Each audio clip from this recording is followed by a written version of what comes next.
Reklamo sa barangay kapitan sa Tamayong, Davao City, gipaagi sa paghusay, ubos sa customary law sa tribong Bago Buklata. Aniya ang atong balitang barangay. Usa ka ritual ang gipahigayon sa tribong Bago Buklata. Una ang paghusay pinaagi sa customary law sa tribo, ang reklamo batok ang Tamayong Barangay Captain Benji Gantalao. Gitambungan kini sa mga dato sa tribo o representante sa National Commission on Indigenous People o NCIP.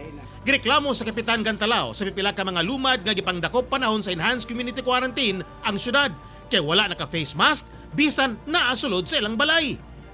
Ang gikahiubos sa mga lumad kay daw gipakaulawan sila sa daghang tao diyang gipasakay sila sa mobile patrol nga daw dunay krimeng nahimo. Gidala mi nimo diri, gidakop mi nimo unya.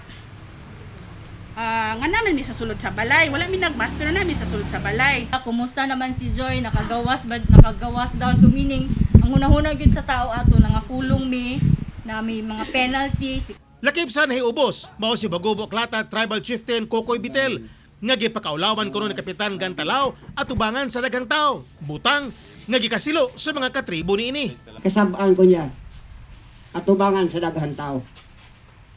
Para sa kuha, naminaw lang ko siyang kasaba, itulon na ko yung kasaba. For 24 years as a tribal chieftain, siya lang nakabuhat nga nangasaba sa ako in the public. Si Kapitan Gantalao mihatag siyang kabahin og nangayo og pasaylo siyang kasaypanang nahimo. Si Gantalao nahimong kapitan diyang mihawa si kani Kapitan Lady Jade Canada. Sa makausap pa, mangayo mi og pasaylo, personal ko nga mangayo og pasaylo nga unsa man ang amo ang mga nahimo nga mga kalapasan.